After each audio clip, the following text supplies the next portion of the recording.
Okay, purihin po natin ang Panginoon at tayo po ay patuloy na makapag-aral ng kanyang salita at salamat sa pagpapala, buhay at pag-iingat ng Panginoon. Welcome po dito sa Daniel Seminar at bago po tayo magpatuloy sa ating pag-aaral, tayo po nais ko pong anyahan ang lahat, mga kaibigan, mga kapatid, na tayo po ay manalangin. Dakilang Diyos, salamat po sa inyong kabutihan, pagpapala, pag-iingat na patuloy na ipinararanas po sa amin. Patawarin po kami, Panginoon, sa aming pagkakasala. At tulungan niyo po kami na maunawaan ang aming pag-aaral ngayon sa pamagitan ng patnubay ng Banal na Espiritu. Ito po ang aming dalangin at inihiling sa pangalan ng aming Panginoong Jesus. Amen. So ngayon po ay dadako tayo sa ating pag-aaral ng Daniel Seminar at salamat po sa inyong pagsubaybay. Ito po ang ating pang-apat na topic na ang pamagat po natin ngayon ay The Saga of the Golden Idol. Ang alamat ng ginintuang rebulto. So yan po ang ating pag-aaralan. So dito po sa Daniel Seminar, kaapat na topic natin, Saga of the Golden Idol, ang alamat ng ginintuang rebulto. Ang banda po ay tumunog at pinainit maigi ang apoy at lahat ng mga tao ay yumuko. Samantalang tatlong bihag at merong kasamang pang-apat ay naglalakad na hindi po sila nasusunog sa apoy. So, what were the two outstanding features of this image? Ano po ang pinakamagandang bagay dito sa rebultong ito? Ang sabi po sa Daniel chapter 3 verse 1, si Nebuchadnezzar na hari ay gumawa ng ginintuang larawan, o ibig sabihin rebultong ginto, na ito ay mayroong taas na 60 cubits. Ito po ay mga 90 to 10 feet or maari itong mga 90-story building, no? Mataas na, kasing taas ng mga 90-story building. Ganyan po kataas ang pinagawa ni Nabucodonosor. At nung nabuksan po ang seremonya, tapos na magkaroon po ng mapagawa ni Nabucodonosor ang malaking rebultong ginto, ay inanyahan ang lahat ng mga tao. Ano ang kanyang inutos? Sangayon sa Daniel chapter 3, 2 to 5. Siya po ba ay nag-utos na ang tao ay magsayawan sa tuwa? Sila ay nagpasimula na umawit ng national anthem, o kanyang inutos na ang mga tao ay yumuko at sumamba sa rebultong ginto kapag narinig nila ang tugtugin ng musika? Ang tamang sagot po ay letter C. Inutos ni Nabucodonosor sa Daniel chapter 3 verse 2 to 5 na lahat ng mga tao, nung pagkatapos po na ma-open ang ceremony at nandun na lahat ng mga tao, ay pag narinig nila ang tugtugin ng iba't ibang mga musika, ay sila ay sumamba sa rebultong ginto na kanyang ginawa. Ano ang kaparusahan kapag nilabag ang utos ni Nabucodonosor na sumamba sa larawang ginto na kanyang ginawa? Daniel chapter 3 verse 6. Sila ay, ang sino mang lumabag, sila ay agad-agad itatapon sa gitna ng kumukulo na nagniningas na apoy. Ayan po. Yan po ang kaparusahan. Kinakailangan lahat ng tao ay yumuko or sumamba sa rebultong ginto na kanyang ginawa kapag narinig nila ang tunog ng mga instrumento ng iba't ibang musika.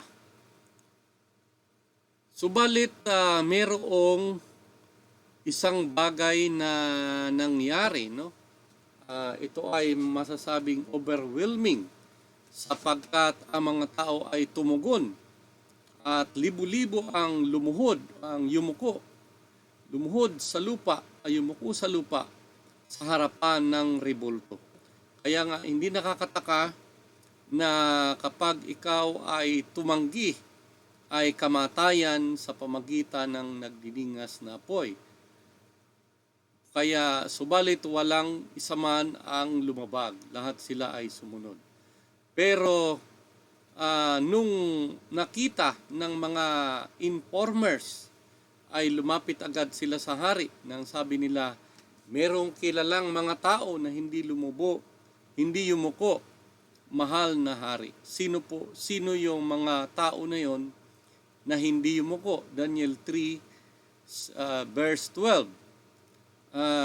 Merong mga tao mula sa Huda na kung saan iyong inilagay na manguna sa mga probinsya ng Babylon.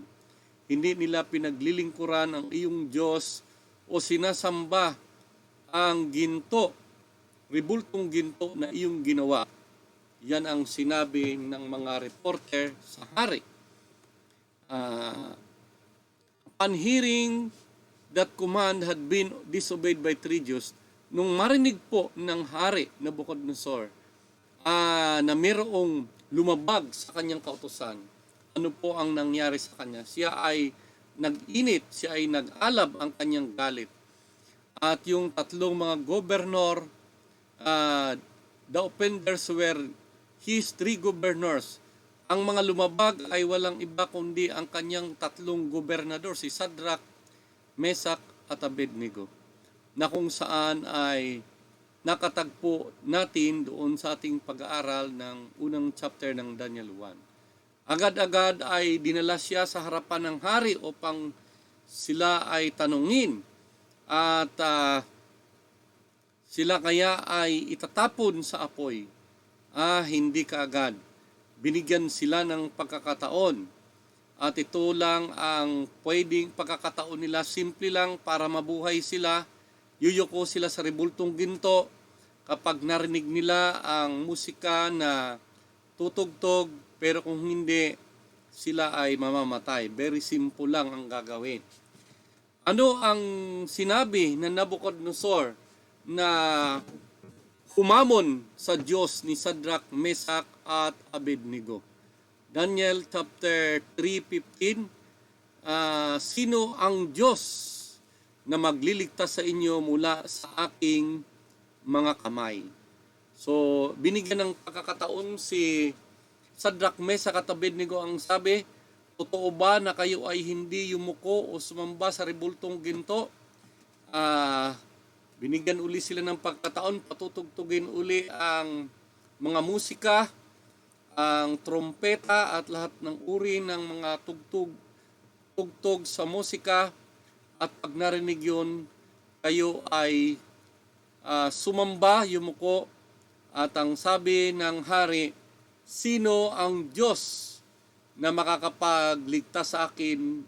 Sino ang inyong Diyos? Sino ang Diyos na ito na makapagligtas mula sa aking kamay? Ibig sabihin, nakita ni Nabucodonosor na sinakop niya ang buong mundo, siya ay makapangyarihan at walang hari na nakatayo sa kanyang harapan, at siya ay nag-iisip na kahit Diyos ay hindi makakapagligtas sa kanya kung anuman ang gusto niyang gawin, hindi mapipigilan ang kanyang pagsunog sa tatlong gobernador na hindi yumuko sa kanyang ginawa na rebultong ginto. So, infuriated, siya po ay nagalit sa kanilang sagot. Dahil sa Daniel chapter 3:19-21 ay sumagot sila Daniel na ang sabi, hindi ang aming Diyos ay makakapagligtas, mahal na hari. Hindi, we are not careful to answer you in this matter, ang sabi nila. Subalit ang aming Diyos ay makapagligtas sa amin sa nagniningas na apoy. Pero kahit hindi kami ililigtas ng aming Diyos, hindi pa rin kami sasamba sa ribultong ginto, mahal na hari. So nagalit ang hari at sa galit ng hari, ano ang kanyang inutos sa kanyang mga gwardya? Ang sabi niya, gawin ninyo na 7 beses ang init at pagkatapos sila ay itali at pagkatapos ang 3 ito ay itapon doon sa nagiinit na 7 beses nagiinit na apoy. So, habang tinitingnan ng hari ang apoy, iniisip niya na yung mga bihag nito ay sila ay matatalo, sila ay mapapasok. Makikita niya na masunog. Kita niya sa kanyang mata. Pero ano ang nakita niya na siya ay nagulat? Daniel 3:22, nung nakita niya, sabi, tingnan niyo, 4 na mga tao naglalakad, ang sabi ganyan, na nakawala, na ibig sabihin, no, nakatali pero wala nang tali, sila ay loose, no? Nakawala na. Naglalakad sa gitna ng apoy at sila ay hindi nasugatan o hindi sila nasunog. Ang sabi ng hari sa Daniel 3:25, nagulat siya. So, mapansin natin dito mga kaibigan, mga kapatid, mga kaibigan. Sa verse 22 at saka verse 23, Daniel chapter 3, ang mga sundalo na nagtali at saka nagtapon sa kanila doon sa apoy ay nasunog. Ibig sabihin, ang matindi ang init. Kasi yung hindi natapon, yung lumapit lang ay nasunog sila. Pero yung biktima, yung kanila pong itinatapon ay hindi nasunog, hindi nagalaw ang kanilang damit. Ito ay miracle, ito ay kahanga-hanga, mga kapatid, mga kaibigan. What saved them? Ano ang nagligtas sa kanila? Is it the presence of the 4th man? Hindi kaya yung presensya ng ika-4 na tao? Ayan, tingnan po natin. Sino po ang ika-4 na tao sang-ayon kay Haring Nabucodonosor? Daniel 3:25. Ang sabi ni Haring Nabucodonosor, nakita ko. Ang sabi ni Nabucodonosor, hindi ba't ang tinapon natin, halik kayo. Hindi ba't tingnan ninyo. Hindi ba ang itinapon natin ay 3 tao? Bakit naging 4? At yung 4 ay parang katulad ng anak ng Diyos. So, ibig sabihin ito, mga kapatid, mga kaibigan, yung kasama nilang na anak ng Diyos na yun, walang iba ang ating Panginoong Hesus. Nung sila itinapon sa apoy, hindi po sila nasunog. At ano pa ang nangyari sa kanila? Ang sabi sa Daniel 3:16-18, basahin po natin ng maigi ang mga verse na ito, mga kapatid, no, mga kaibigan. Daniel chapter 3:16-18. Ano ang sabi diyan? Si Shadrach, Meshach at Abednego ay nagsisagot at nagsasabi, O Hari Nabucodonosor, kami ay walang kailangan na magsagot sa iyo sa bagay na ito. Narito ang aming Diyos ay hindi aming pinaglilingkuran ay makapagliligtas sa amin sa mabangis na hurnong nagniningas at ililigtas niya kami sa iyong kamay, O Hari. Ngunit kung hindi talastasin mo, O Hari, hindi kami maglilingkod sa iyong mga Diyos ni magsisisamba man sa larawang iyong itinayo. So, dito, do you think that the decision of Daniel's 3 friends do not bow down because they believe that God would be sure to save them. Hindi po. Ang sabi nila, kahit hindi kami iligtas ng aming Diyos, hindi kami sasamba. Pero ang nangyari, sila po ay niligtas ng Diyos, mga kapatid. Would you like to comment briefly what do you think the real motive was disobeying the king's order? Disobeying the king's order? Ano po ang masasabi nyo? Bakit kaya nilabag nila ang utos ng hari? Ang dahilan po sapagkat sila ay tapat sa Diyos anuman ang mangyari, kahit na ito ay maging dahilan ng kamatayan. Kaya naman, di sila pinabayaan ng Panginoon, sila po ay niligtas ng Diyos. Why would the three Hebrews think it would be wrong to bow down to the image? Bakit po sinabi ang mga Hebreo, tatlong Hebreo ay nag-isip na ay bakit po kaya sa isip ninyo na nilabag o mali para sa mga Hebreo ang yumuko sa rebulto? Ang sabi po sa atin, sapagkat ito ay ikalawang utos sa Exodus chapter 20 verse 4. Yan po ay ikalawang utos. Huwag kang sasamba sa anumang bagay na inanyuan. Samantalang tinawag ni Haring Nabukadnezar ang mga tao doon sa horno o sa nagdiningas na apoy. Ang sabi, lumabas, what the title did he refer to God? What to their God? Ano ang sabi niya, ano ang katawagan na sinabi niya sa kanilang Diyos? Nung tinawag niya, ang sabi niya, Nebukadnezar, Sadrak, Mesak at Abednego, sabi ni Nebukadnezar, lumabas kayo dyan, at sinabi niya, tunay na ang inyong Diyos ay pinakamataas sa lahat ng Diyos, the Most High God, ang pinakamataas ng Diyos, sapagkat siya ay nakakapagligtas mula sa kamatayan ng kanyang mga nagtatapat sa kanya. So, ibig sabihin, mga kapatid, mga kaibigan, tayo rin, kuminsan dumarating ang mga pagkataon na sinusubok ang ating panampalataya, maging matatag lang tayo, maging matibay. Huwag tayong sumuko, huwag tayong sumamba sa larawan, at pagkat tayo ay maging tapat, hindi tayo pabayaan ng Panginoon, ililigtas niya tayo katulad ni Sadrak, Mesak at Abednego na sila po ay niligtas ng Panginoon. Ayan. Ang mga opisyal ba ng Babylonia ay nagkaroon ng epekto sa kanila, nagkaroon ng epek sa kanila ang apoy na fire on the three Hebrews, yung apoy doon sa tatlong Hebreo. Did the Babylonian officials find any effects? Natagpuan ba ng mga opisyal ng Babylonia na may epekto ang apoy sa tatlong Hebreo? Ang sabi po sa Daniel 3:27, mga kaibigan, mga kapatid, kahit buhok ay hindi nasunog. At ang kanilang damit, hindi rin na mga kapatid. At hindi rin sila nagkaroon ng amoy ng sunog. So napakaganda, sila ay iniligtas ng Panginoon sa kamatayan.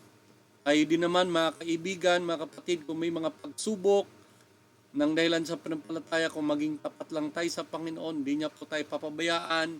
Ililigtas niya tayo. Ang karnasang ito nila Sadrak, Mesak at Abednego ay sinulat sa Biblia upang mabasa natin, malaman natin na may Diyos na nagmamahal sa atin, na kung tayo magtatapat lang sa Kanya, iingatan niya po tayo, mga kaibigan, at higit siya na makapangyarihan sa sino mang hari at sino mang Diyos dito sa lupa. Siya po ang Diyos na makapangyarihan sa lahat, Most High God. Ngayon, ano po ang utos na ginawa ng hari? Ang sabi niya, what sudden change came to over Nebuchadnezzar? Ano ang biglang pagpapasya o pagbabago na ginawa ni Nebuchadnezzar pagkatapos nito? Siya po ay, ano po ang utos na kanyang binigay? Sa Daniel 3:29, ang sabi niya, ako ay gumawa ng batas o utos na lahat ng mga sino mang tao, bayan o wika na magsalita laban sa Diyos nila Shadrach, Meshach at Abednego ay ano po ang gagawin? Sila ay pagpuputol-putulin. Ibig sabihin, papatayin, paparusahan ng kamatayan, mga kapatid. So, ang Diyos po ba, as God-given rulers the task of enforcing worship or religious belief upon their subjects? Binigyan ba ng Panginoon or ng Diyos ng karapatan na mga pinuno, ang mga leader o presidente, ang mga hari na mag-enforce ng pagsamba o religious belief sa kanilang mga tauhan? Hindi po, mga kaibigan. Hindi po binigyan ng Panginoon. Can you sense that God was trying to win Nebuchadnezzar? Napapansin niyo po ba na dito ay sinisikap ng Diyos na mahikayat si Nebuchadnezzar? Trying to save the king, kanyang iniligtas ang hari. Was the king showing some response? Ano ba ang tugon ng hari? Yes, siya po ay kumilala sa Diyos na makapangyarihan sa lahat. Did Shadrach, Meshach, Abednego lose out by being loyal to God? Si Shadrach, Meshach, Abednego po ba ay natalo dahil sila ay nagtapat sa Diyos? Ang sagot, hindi po. Pag tayo po ay magtatapat sa Diyos, mga kapatid, mga kaibigan, hindi tayo matatalo, tayo ay mananalo sapagkat tayo ipagtatanggol ng Panginoon na makapangyarihan. What three things most impressed Nebuchadnezzar about the miracle of the fiery furnace? Ano po ang tatlong bagay na higit na humanga o na-impress ang Haring Nebuchadnezzar doon po sa himala na nangyari doon sa horno? Daniel chapter 3:28. Nakita niya dito, una, ang Diyos ay nagpadala, ang Diyos na makapangyarihan sa lahat. Ang sabi, ang sino mang magsalita na namang bagay sa Diyos nila Shadrach, Meshach, Abednego ay pagpuputol-putulin. Ibig sabihin, pagkakalooban ng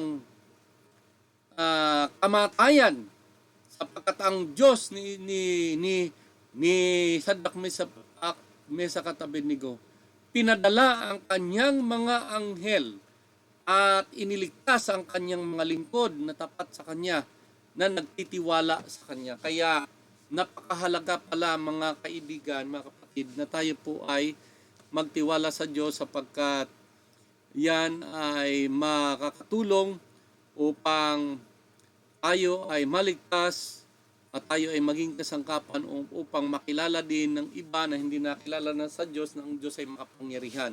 Dito po, dahil ang tapat si Shadrach, Meshach at Abednego, nakilala na tama ang kanilang panampalataya, nakilala na tunay ang Diyos, nakilala na ang Diyos ay makapangyarihan. Pero kung hindi sila tumayo, hindi po malalaman na mayroong Diyos na makapangyarihan sa lahat. Kaya nais din ng Panginoon na maghahanap, ang Diyos din ay naghahanap ng mga tao sa panahon natin ngayon na katulad ni Shadrach, Meshach at Abednego, natatayong tapat sa Panginoon upang ipakita ng Panginoon ng kanyang kapangyarihan at maging hari ay mahikayat sa pananampalataya.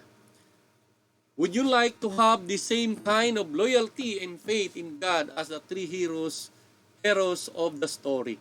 Nais nyo po ba, mga kaibigan, na maging tapat na sa pananampalataya, tapat sa Diyos, inyong panampalataya sa Panginoon, katulad po ng tatlong bayani ng kasaysayan? Do you want to have Christ with you, sharing your trials and protection? Nais po ba ninyo na kung kayo ay mayroong mga pagsubok, mga kaibigan, mga kapatid, ay maranasan ang proteksyon ng Panginoon sa ating buhay?